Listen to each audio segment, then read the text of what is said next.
Bienvenue dans cette nouvelle installation incroyable. Je pèse mes mots volontairement. Vous savez que je ne suis pas du genre à utiliser des superlatifs pour rien ou à tout va. En tous les cas, je peux même dire qu'on est dans une installation hors norme. Vous allez comprendre pourquoi dans quelques instants. Et en plus, j'ai décidé de vous dévoiler le nom des marques et des modèles de tous les équipements audio-vidéo qui équipent cette salle de cinéma. Donc ce que je vous propose, c'est de démarrer la visite. Alors, quand je vous disais que cette salle de cinéma est hors norme, c'est pour plusieurs raisons, mais la première, ce sont ses dimensions complètement folles.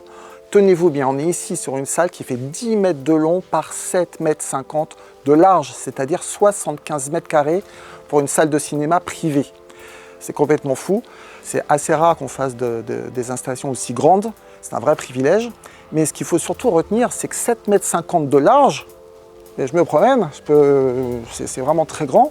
Ça correspond très souvent, en fait, à une salle de cinéma en termes de longueur. Sauf que là, c'est la largeur, c'est pas la longueur de la pièce. Donc c'est complètement fou. On est plus proche, je dirais, d'une salle de cinéma publique, une petite salle, bien sûr, hein, on n'est pas sur la plus grande salle d'un Gaumont, mais on est vraiment sur des petites salles de cinéma public en termes de volume, et on est à un peu plus de 3 mètres de hauteur sous plafond fini. Donc ça, je dirais que c'est impressionnant. On voit aussi l'espace, le nombre de fauteuils, on va en parler juste après, mais on va surtout s'intéresser à la pièce maîtresse de cette salle, c'est-à-dire l'écran. Stop! J'ai constaté que vous étiez presque 70% à regarder nos vidéos sans être abonné à la chaîne, et ça, c'est dommage. Donc si vous voulez ne rien louper de nos nouvelles réalisations, appuyez sur la petite cloche et abonnez-vous. Allez, on continue. Donc je vous disais que la pièce maîtresse du cinéma, c'est l'écran. Et dans une pièce aussi grande, il a fallu mettre un écran relativement grand. Donc cet écran, tenez-vous bien, il ne fait ni 3 mètres, ni 4 mètres, ni 5 mètres, mais il fait 6 mètres de base image. L'écran est immense, 6 mètres de base image sur 2,50 mètres de haut, 6,50 mètres de diagonale au format cinémascope. C'est ce qu'on trouve dans certaines petites salles de cinéma public à nouveau. Mais comme on ne s'en rend pas bien compte, j'ai une idée, bougez pas, je reviens. J'ai amené un escabeau, parce que je crois qu'on se rend mieux compte du gigantissime de cet écran. 2,50 mètres de haut, je vais prendre un escabeau, vous voyez, et je fais 1,80 m, je ne touche toujours pas le haut, même le plafond, il faudra que je monte encore les dernières marches. Mais c'est absolument gigantesque. Je voulais vraiment mettre un escabeau pour vous faire prendre conscience au niveau de l'échelle de ce qu'est un écran aussi grand. De mémoire, je pense que depuis qu'on a créé la société, on n'avait encore jamais installé un écran aussi grand. Bon, je vais ranger mon escabeau. Alors, je voulais quand même vous apporter beaucoup d'autres précisions sur cet écran et d'une manière générale sur nos écrans de cinéma. Tout d'abord, notre signature depuis la création de la société, ce sont des écrans au format cinémascope. On n'installe quasiment que ça et non pas des écrans au format télé, c'est-à-dire en 16/9. Ce que vous devez retenir, c'est que le cinémascope, c'est un écran qui va être 33% plus large, donc il est panoramique par rapport à un écran 16/9 qui lui est un format télévision. À nos yeux, lorsqu'on veut faire une salle de cinéma, on met un écran au format cinéma. Je ne vais pas vous mettre un écran au format télé. On y reviendra, je vous montrerai en image un peu plus tard dans la vidéo ce que ça donne pour de vrai. Deuxième particularité de nos écrans, c'est qu'ils sont très souvent courbes. Alors la courbure, elle a deux rôles. Elle a un rôle technique que je ne vais pas détailler maintenant parce que c'est un peu complexe. J'ai fait une vidéo là-dessus. Je vous inviterai d'ailleurs dans le lien qui se trouve à côté ou en dessous de la visualiser. Mais en tous les cas, ça a aussi un rôle esthétique, donc technique et esthétique. Parce qu'effectivement, rentrer dans une salle cinéma comme ça, avec un écran aussi grand, courbé et rétro-éclairé, en fait c'est ce rétro-éclairage du cadre qui permet de visualiser que l'écran est courbe. Hein, si j'éclairais pas le contour, on s'en rendrait à peine compte. Et donc ça, c'est vraiment la pièce maîtresse, c'est ce que vous allez regarder en permanence dès que vous rentrez dans votre cinéma. Et à chaque séance, c'est ce que vous regardez. Donc c'est quand même l'élément clé de toute l'installation. Autre chose, c'est le cadre. Parce que ici, vous avez un cadre, alors je ne sais pas si on le voit sur la vidéo, qui fait 8 cm de section, qui est recouvert d'un velours noir très profond, qui va venir piéger la lumière et l'image qui va peut-être déborder légèrement sur le cadre. Donc ça permet vraiment de bien délimiter l'image à l'écran. C'est très important d'avoir un cadre. Ici, c'est de l'aluminium recouvert d'un velours noir, donc très très profond. C'est magnifique. 8 cm, ça commence à être déjà une belle section de cadre. C'est ce qui fait toute la majesté de l'écran. Troisième chose qu'il faut expliquer, c'est la qualité de la toile. Alors, je vous remontre ici les 4, je dirais, types de toiles qu'on trouve habituellement et le choix que nous avons fait depuis des années. Alors vous avez en bas à droite une toile dite micro-perforée. Qu'est-ce que c'est qu'une toile micro-perforée? C'est une toile en plastique blanc avec des trous à l'intérieur. Vous avez des milliers de trous pour laisser passer le son. Le seul problème, c'est que vous avez 90% de plastique et seulement 10% de trous. Et encore, je suis généreux, c'est peut-être même que 5% de trous. Ça veut dire quoi? Ça veut dire que le son, qui est derrière l'écran, ne va sortir que par 5% de l'écran, par les trous. Et il va être bloqué au niveau du plastique. Il va même d'ailleurs faire trembler l'écran au moment où il y a des explosions, puisque le son va venir taper l'arrière de la toile et rebondir ensuite vers l'écran. Ça, on l'a abandonné depuis au moins 15 ans. Ensuite, vous avez en haut à gauche et en bas à gauche des toiles dites transsonores tissées. C'est-à-dire que ce n'est plus du plastique, c'est un tissu avec une maille, sauf que dans les 2 exemples que je vous montre, ce sont des toiles qui sont assez grossières. Et le problème, c'est comme cette porosité est importante, vous avez des pixels, puisque un écran, une projection d'image, ce sont des pixels qui sont gros comme une épingle, et bien ces pixels vont passer à travers la maille, parce que la maille est grossière. Et nous, ce qu'on préconise, ce qu'on installe depuis des années, je pense qu'on est un des très rares en France à utiliser ce type de toile, c'est une toile transsonore, mais 8K, c'est celle que vous avez en haut à droite de l'image. Donc c'est la même que celle qui est en 4K, sauf que la maille est tellement fine, elle est beaucoup plus resserrée, qu'aucun pixel ne vient traverser cette toile. Et ça change tout. Vous avez une image avec un piqué qui est vraiment très supérieur, une résolution supérieure, tout est mieux. Alors je ne sais pas si à l'écran on peut le voir, mais je ne sais pas si tu peux t'avancer et voir peut-être, je ne sais pas ce que ça peut donner, hein, j'ai aucune idée, on va voir. Mais ce que donne cette qualité de toile, parce que c'est quand même l'élément clé de tout le projet. Alors maintenant, je voudrais vous parler de ce qu'il y a derrière l'écran, parce que c'est quand même très intéressant de le savoir. On a ici un mur Biosonic Max 5, avec en tout 5 colonnes. C'est vraiment quelque chose d'assez spécifique pour cette salle de cinéma. Pour rappel, qu'est-ce que c'est qu'un mur Biosonic? C'est un brevet français. C'est créé et fabriqué entièrement sur mesure à la longueur, largeur, j'ai envie de dire, et hauteur de la pièce. Donc ici, il fait 7,50 m par 3,05 m de haut. Mais le mieux, je pense, c'est directement d'aller voir ce qu'il y a derrière. Je vais retirer l'écran pour ça. Je vous laisse 5 secondes pour compter le nombre de haut-parleurs qu'il y a. Allez, je vous aide. On a 24 haut-parleurs dédiés au grave de 30 cm, 6 haut-parleurs de 30 cm dédiés au médium et 3 chambres de compression d'1,5 pouce, donc pour les aigus. L'ensemble fait à peu près 1 tonne. En termes d'épaisseur, on n'a que 30 cm, ce qui permet d'éloigner énormément l'écran des spectateurs et avoir un écran immense. C'est pour ça qu'on a pu mettre un écran de 6 mètres de base image. Et surtout, ça marche du tonnerre. Vous avez imaginé 24 haut-parleurs qui vont envoyer la même onde sonore, que vous soyez assis à droite, à gauche, je dirais sur une échelle au plafond ou à plat ventre par terre, vous allez recevoir la même onde sonore qui va traverser toute la pièce avec un débattement très léger de chaque haut-parleur, donc un grave très propre. Alors avant d'aller plus loin dans la présentation, je voudrais vous faire prendre conscience de la quantité de travail préparatoire pour créer une salle de cinéma comme celle-ci. Alors, ce qu'il faut avoir conscience, c'est que déjà, il nous faut entre 3 et 4 mois de fabrication, puisque tout est fabriqué sur mesure. À part le vidéoprojecteur, du sol au plafond, tout est sur mesure ici. Donc, que ce soit les murs acoustiques, on va en parler juste après, que ce soit l'écran, les fauteuils, le ciel étoilé, les éléments de décoration, les estrades, les lumières, bref, tout ce qui constitue le cinéma est vraiment fabriqué sur mesure. Donc, ça demande un certain temps, 3 à 4 mois.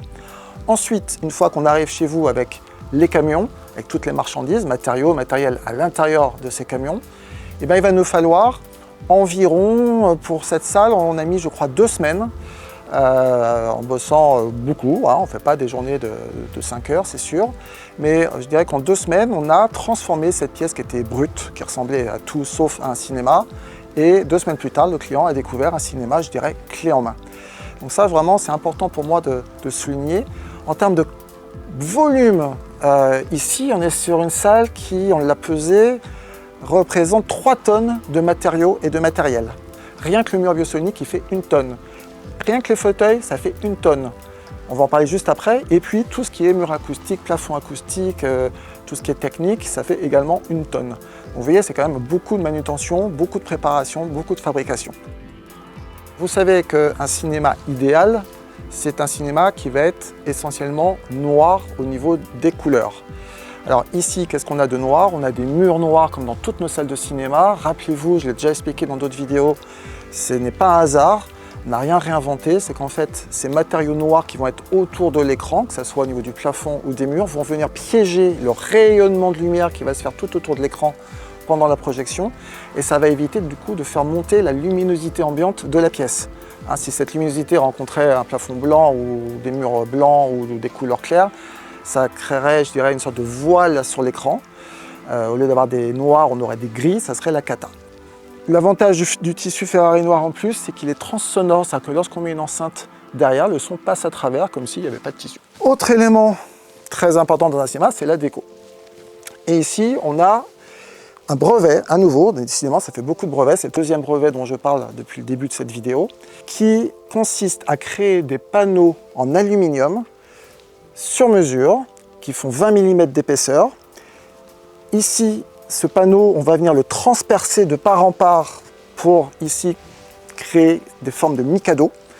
Alors on a déjà fait, je peux vous montrer en vidéo, des salles avec par exemple des vagues. Ici, on a plutôt préféré choisir des mikado parce que la maison est quand même très moderne, donc ça va bien avec le style de la maison. Derrière, on va créer une boîte à lumière. Dans les fentes, puisqu'on a transpercé la matière, on va couler une résine transparente. Et la boîte à lumière qui est derrière va venir faire passer la lumière uniquement au niveau des formes qu'on a définies. Chaque panneau est une pièce unique. Ça doit peser entre 50 et 70 kg, je ne sais pas exactement. C'est vraiment des pièces d'orfèvrerie, je dirais, et ça participe grandement au côté chic de la salle cinéma.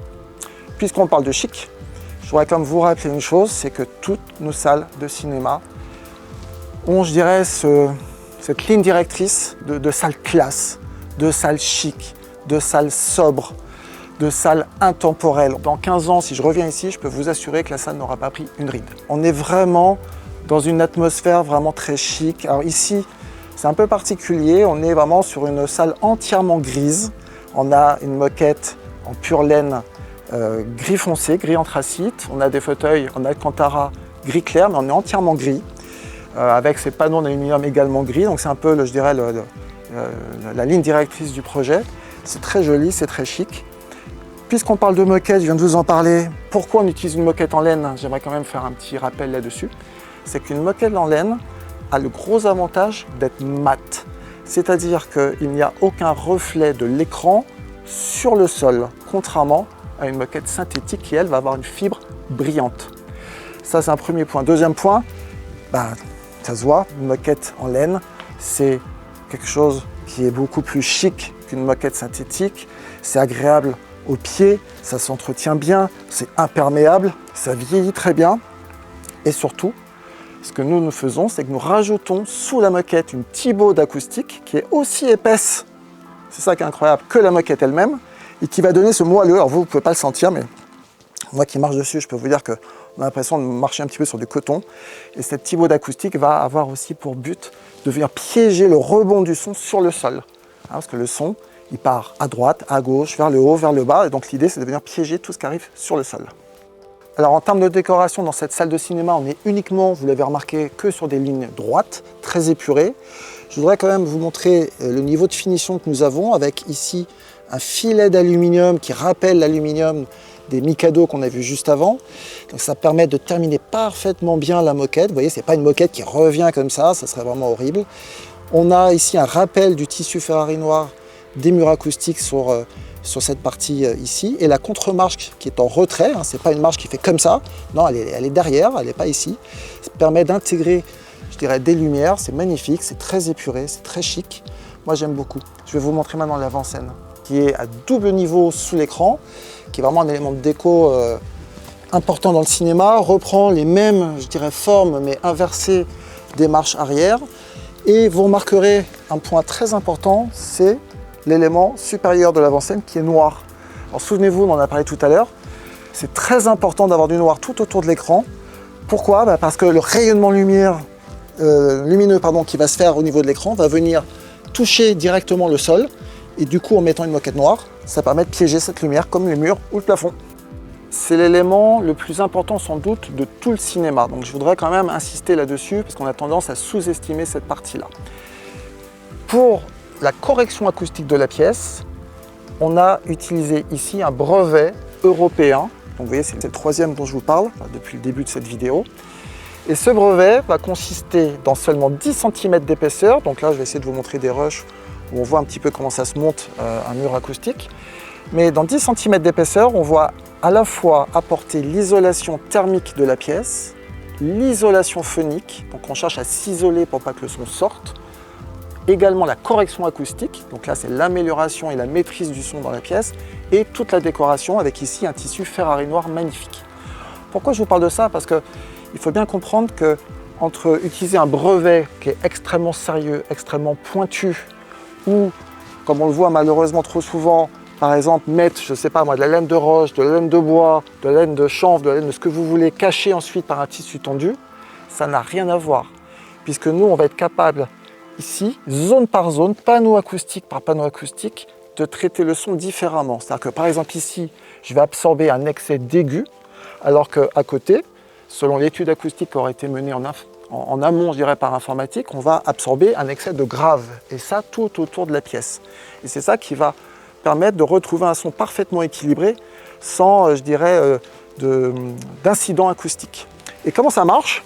Et bien en fait, ce panneau acoustique est en fait, comment dirais-je, comme une membrane, je suis obligé d'utiliser ce mot-là, qui va du sol au plafond et qui est complètement souple. Regardez un peu le mouvement, je ne sais pas si on le voit à la caméra, c'est assez impressionnant. Ça veut dire que le son, qui sont des ondes, lorsqu'elles viennent frapper, les ondes viennent frapper ce panneau acoustique, il va venir en vibration et il va éviter que le son reparte. C'est-à-dire que c'est une membrane qui vient encaisser du son au lieu d'émettre du son comme une membrane de haut-parleur par exemple. Donc c'est l'inverse d'un haut-parleur, mais le principe est un petit peu le même. Et enfin, pour terminer, le principe même, c'est le principe de la boîte dans la boîte, c'est-à-dire que la première boîte, c'est la pièce brute de la pièce. Donc si je prends 4 murs, un sol, un plafond, j'ai envie de dire j'ai une boîte, si je le regarde vue de dessus. Dans cette boîte brute, je vais recréer une nouvelle boîte qui, ce coup-ci, est le cinéma. Sauf que l'idée, c'est que les deux boîtes ne se touchent pas, elles sont complètement désolidarisées. Donc là, j'ai vraiment une élasticité qui me permet au son non seulement de ne pas, je dirais, rebondir, ça que lorsque le son arrive ici, il est piégé, mais il ne va pas non plus traverser et toucher le mur qui est derrière, puisqu'il est désolidarisé, il n'y a pas de contact physique. On avait fait une vidéo qui en parle un peu plus, je vous mettrai le lien, c'est assez intéressant. En tous les cas, c'est l'élément clé, puisque la qualité acoustique d'un cinéma, c'est 80, voire même certains disent 90% du résultat final.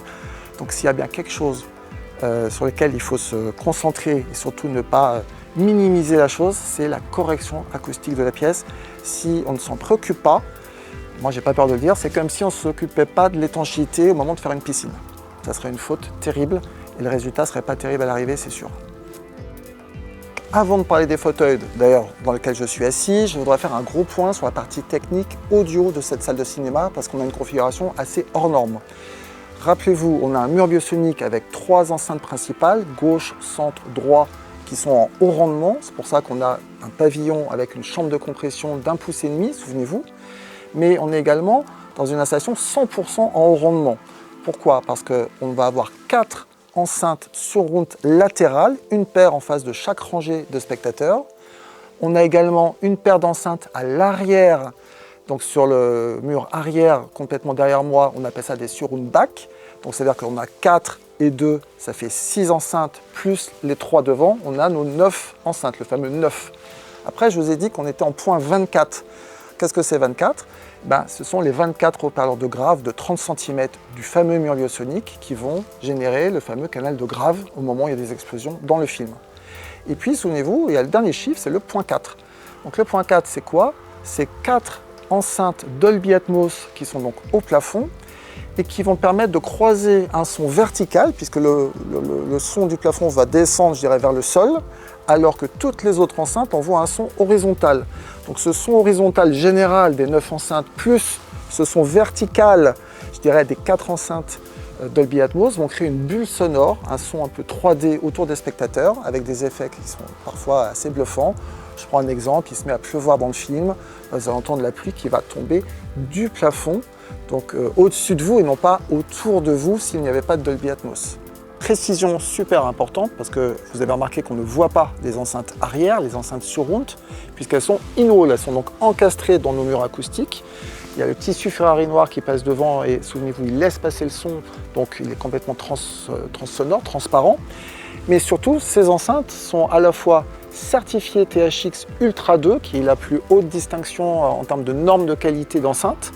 C'est vraiment un tampon de qualité qui est assez impressionnant, que ce soit les enceintes surround dans les murs ou d'ailleurs même les Dolby Atmos. Et en plus, elles sont bipolaires. Donc bipolaire, ça veut dire quoi? Ça veut dire que le son va partir à la fois vers l'avant du cinéma et vers l'arrière pour entourer la tête du spectateur et avoir des effets sonores qui sont beaucoup moins directifs. À l'inverse d'une enceinte monopolaire qui va être, voilà, dont le son va être plus directif vers les oreilles. Là, on va vraiment être entouré de son. Et ça, c'est vraiment un élément très important. Donc toutes nos enceintes sont THX et bipolaires au niveau des surround et même des Dolby Atmos. Après avoir parlé de l'audio, j'aimerais vous parler de la vidéoprojection dans cette salle de cinéma. Souvenez-vous, l'écran fait 6 mètres de base image sur 2,50 m, c'est quasiment un écran de cinéma public. Et donc, il a fallu choisir un vidéoprojecteur, je dirais, assez puissant en termes de luminosité pour éclairer une telle surface d'écran. Et pour ça, on a choisi le vidéoprojecteur qui s'appelle Sony. Son petit nom, c'est Raptor. Son vrai nom, c'est le GTZ 380. Et pourquoi je vous dis ça? Parce qu'il fait 10 000 lumens. Alors 10 000 lumens, c'est 3 fois plus que le plus haut de gamme des projecteurs, je dirais, grand public. Donc là, on n'est pas du tout dans un projecteur grand public, on est dans du semi-professionnel, c'est quasiment un projecteur de cinéma public, avec une puissance lumineuse phénoménale, c'est ce qu'il fallait. On est bien sûr en 4K, on est bien sûr avec un laser. L'avantage du laser, souvenez-vous, c'est que sa puissance est constante de sa première heure de démarrage jusqu'à 20 000 heures plus tard, qui est à peu près sa durée de vie. Comme sa puissance est constante, la qualité de l'image ne se dénature pas avec le temps, contrairement à un projecteur avec une ampoule. Mais de toute façon, ce que je vous propose, c'est d'aller voir ensuite dans le cadre technique à quoi ça ressemble, parce qu'on a aussi le rack technique. Mais avant ça, je voudrais vous faire remarquer ici la lucarne qu'on a créée dans le mur arrière. Et dans cette lucarne, on trouve une lentille cinémascope, qui est vraiment notre signature. Cette lentille va permettre de projeter en cinémascope sans perte de luminosité et surtout aussi sans perte de résolution. Nous voici dans le local technique qui est juste donc derrière le cinéma. Vous allez retrouver ici la lucarne et le fameux vidéoprojecteur de 10 000 lumens Sony. Alors c'est un gros bébé, hein, il fait 55 kg pour le monter, je peux vous dire qu'on en a sué pour rester poli. Il fallait 3 personnes, en tous les cas, il ne bougera plus. Ensuite, on a une belle technique. Alors attention, on est dans une maison qui n'est pas encore livrée. La salle cinéma est la première pièce complètement finie de la maison. D'ailleurs, c'est souvent le cas. Le local technique, lui, n'est pas fini. C'est pour ça que c'est un peu brut de fonderie. Et je vous montre tout ce qu'on a dans ce meuble technique. Alors, au niveau des sources, on a une Apple TV qui est cachée tout au fond. Ensuite, on a un lecteur Blu-ray Magnétar qui est vraiment la Rolls-Royce des lecteurs Blu-ray. 4K, j'entends par là. C'est vraiment ce qui se fait de mieux. Donc là, c'est la deuxième source. Dans l'ordre, je dirais, de haut en bas, on a également le processeur qui là est un Trinov Altitude 16, qui est vraiment la pièce maîtresse. On va dire que le Trinov, c'est, si je devais résumer un petit peu le cerveau de toute l'installation, puisque tout le son et même l'image vont transiter par ce processeur Trinov. C'est vraiment ce qui se fait de mieux, c'est français. On retrouve ce même processeur dans plein de salles de cinéma publiques. C'est absolument fabuleux en termes de précision de décodage. Alors lui, son rôle, donc, c'est de décoder le son qui arrive dedans, de chaque source.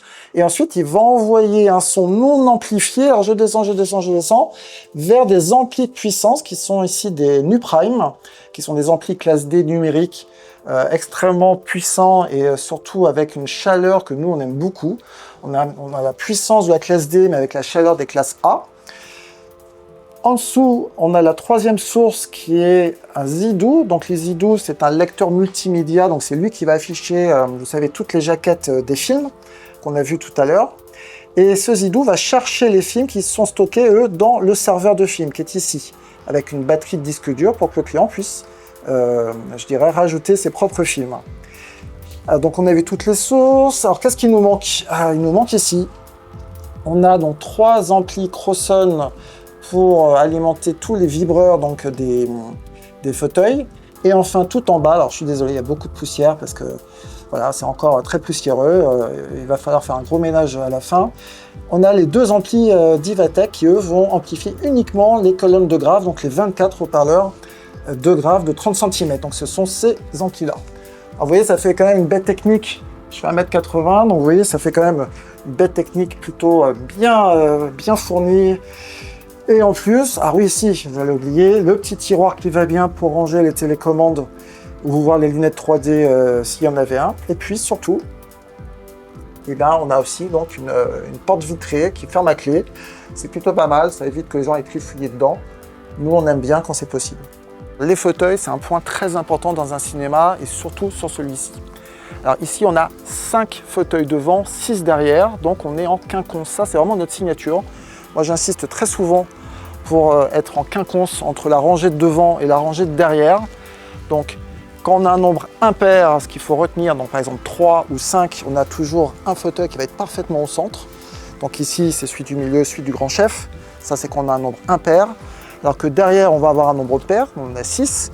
Et là, bah forcément, regardez, je vais être entre deux spectateurs. Ce qui fait que quand je vais regarder mon film, je ne risque absolument pas d'être gêné par la tête du voisin qui est devant.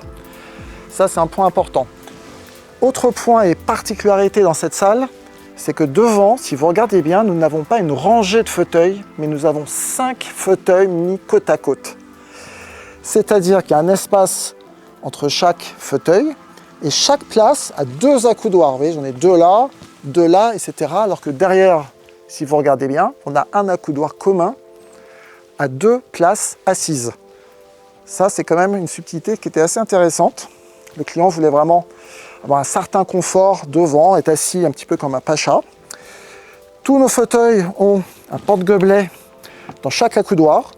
Alors c'est pas un gadget, hein, on vient poser ici ses lunettes, ses clés, son téléphone portable. C'est vraiment très chouette. Et on est ici dans des doubles motorisations. Alors venez voir, on va devant, je vais vous montrer ce que c'est. Je m'assois. Et j'ai 2 moteurs. Donc j'ai un premier moteur qui va me permettre d'allonger mes jambes, mais ce moteur est séparé du dossier. Alors, petite précision, j'ai une deuxième partie qui sort pour, regardez, je fais 1m80, j'ai même pas les talons qui touchent le bout. Donc l'idée, c'est d'avoir cette extension pour ne pas avoir le pied dans le vide. Le plastique permet de protéger l'alcantara, je dirais, des salissures. Donc là, on est vraiment très très bien installé. Le dossier, lui, va s'incliner ensuite séparément. Donc ça veut dire que je peux très bien avoir, je ne sais pas, moi, cette position-là. Le fait d'avoir 2 moteurs permet vraiment de régler séparément les jambes et le dossier et trouver sa position. Quand il n'y a qu'un seul moteur, vous avez d'abord les jambes qui se lèvent et ensuite les dossiers qui s'inclinent. Ça veut dire quoi? Ça veut dire que vous avez forcément les jambes comme ça. Ici, on trouve vraiment sa position. Autre particularité de ce fauteuil, c'est la doublure, c'est-à-dire que tout a été doublé, c'est-à-dire que les accoudoirs sont doublés, c'est-à-dire que l'accoudoir principal du modèle de base, il est ici avec une mousse très ferme et par-dessus, on a rajouté un surcoussin avec une mousse très molle. Alors j'insiste là-dessus parce que on est vraiment dans des fauteuils, comment vous dire, on a 12 gammes de fauteuils, tous européens, on ne fait absolument pas de fauteuils chinois ou de fauteuils américains. Je vous expliquerai peut-être un jour pourquoi, mais on peut un peu le deviner. Et ce qu'il faut bien comprendre, c'est qu'on ne peut pas imaginer avoir par exemple un accoudoir en bois. Quand on voit que déjà nos clients se plaignaient de la fermeté, je dirais, de la mousse sur les accoudoirs, imaginez si c'était du bois. En fait, on souffre, c'est très inconfortable et c'est pour ça que le fabricant a rajouté ce double coussin. Alors ce double coussin moelleux, on le retrouve sur les accoudoirs, on le retrouve, regardez ici au niveau du dossier. C'est-à-dire que la mousse ferme est ici, la mousse beaucoup plus molle est devant, et également au niveau de l'assise. Regardez, la mousse principale est en dessous, très ferme, et par-dessus, une mousse beaucoup plus molle. Tout est doublé. Alors, sans cette doublure, on est, je dirais, sur un confort assez germanique. Moi, je parle de BMW. C'est un très bon confort, mais des mousses fermes. Et le fait de tout doubler, on passe de BMW à Bentley, Rolls-Royce. Donc on n'est plus dans le même univers. C'est très différent. Et là, c'est le grand confort. Autre point important, c'est l'appui-tête. Alors pourquoi c'est important? Je vais essayer d'exagérer un peu la chose. Je vais m'allonger vraiment de manière un petit peu exagérée, parce qu'on est rarement aussi penché pour regarder un film. Mais si je n'ai pas d'appui-tête réglable à la fois en hauteur, puisqu'on ne fait pas tous la même taille, hein. Moi je fais 1m80, d'autres vont faire 1m60, d'autres 2 mètres. Donc on peut monter et descendre l'appui-tête. Mais surtout, je dirais si j'ai pas un appui-tête réglable, alors je sais pas, je vais essayer de simuler. Je dirais que ma nuque va suivre mon dos, donc je vais regarder le plafond. Comme mon film n'est pas au plafond, mais devant moi, je suis obligé de faire ça, et je me retrouve la nuque dans le vide. Sauf si je peux incliner mon mon appuie-tête, de façon à retrouver le regard à l'horizontale. Et là, c'est parfait, je peux rester 2 heures dans un confort ultime à regarder mon film. Mon appuie-tête soutient bien ma nuque. Je pense qu'il n'y a pas mieux aujourd'hui en termes de confort de cinéma. Et c'est un élément très important. Techniquement parlant, en plus, dans ces fauteuils, nous avons rajouté un brevet. Donc, vous voyez, c'est le 4e brevet, hein, si je compte bien, de vibreurs qui sont des patins. Je vous montre l'image à quoi ça ressemble, qui viennent se placer sous les accoudoirs. Alors, pourquoi les accoudoirs, vous allez me dire? Parce que l'accoudoir, c'est lui qui fait office de pied. C'est lui qui va jusqu'au sol, puisque là où on s'assoit, on est dans le vide en dessous. Et donc on va placer ces patins vibreurs, c'est un brevet américain qu'on utilise depuis une quinzaine d'années, sous le pied de chaque accoudoir. Et qu'est-ce que ça va faire? C'est que l'idée, c'est de reproduire les sensations d'une véritable explosion. Je m'explique. Dans le film, vous allez voir une explosion donc à l'image, vous allez entendre les explosions par toutes les enceintes et les caissons de basse, mais de manière parfaitement synchronisée, le vibreur va faire remonter une vibration dans l'ossature du fauteuil de manière complètement diffuse. On ne sait pas d'où ça vient. Et votre cerveau va faire l'amalgame entre ce qu'il voit, ce qu'il entend et ce qu'il va ressentir physiquement. Et on a vraiment l'impression que tout le cinéma tremble, les murs, le sol, les meubles, ce qui se passerait d'ailleurs si c'était une véritable explosion. Ça, c'est une option qui est absolument géniale. Une fois qu'on y a goûté, moi, je sais que je suis complètement love de ça. Je ne peux absolument plus m'en passer. Mes clients non plus. Et ça donne des sensations qu'on n'a pas dans un cinéma public. On va au-delà du cinéma public. On est encore un cran au-dessus. Donc je voulais vous apporter cette précision parce qu'elle a son importance. Ce que je vous propose maintenant, c'est de mettre en route ensemble la salle de cinéma. Vous allez voir, c'est très simple. On vous fournit pour ça une télécommande tactile avec un très grand écran tactile. De manière très intuitive, pour démarrer le cinéma, vous allez appuyer sur le clap de cinéma. Là, tous les appareils se mettent en route. La lumière, vous voyez, diminue et une image va apparaître. La source est sélectionnée en haut à droite, vous voyez, c'est marqué serveur, c'est ce qui s'affiche à l'écran, mais on aurait pu aussi avoir l'Apple TV ou le lecteur Blu-ray ou une prise auxiliaire. Donc là, je vais appuyer sur serveur. Vous avez ici le pavé et puis sur l'écran tactile, play, pause, toutes les touches assez classiques. Donc là, vous voyez, vous avez un ensemble de jaquettes qui apparaissent sur le serveur du client. On va aller par exemple sur Mission Impossible. Donc là, je sélectionne Mission Impossible, qui fait partie d'une collection avec plusieurs films. Je vais choisir par exemple le tout dernier, tant qu'à faire, le 2025. Et vous avez donc les différentes informations qui s'affichent à l'écran, avec donc la note qui est de 7,3, on a le résumé du film, le nom des acteurs. Et lorsqu'on voudra tout simplement lancer le film, il suffira de faire play. Vous avez même une bande-annonce qui s'affiche. Donc là, je vais faire play. Et vous allez voir que le film va démarrer et les lumières vont s'éteindre toutes seules. Voilà, donc en 3 clics, peut-être 4. Et bien, ma foi, votre séance a démarré et il n'y a plus qu'à poser la télécommande et à profiter.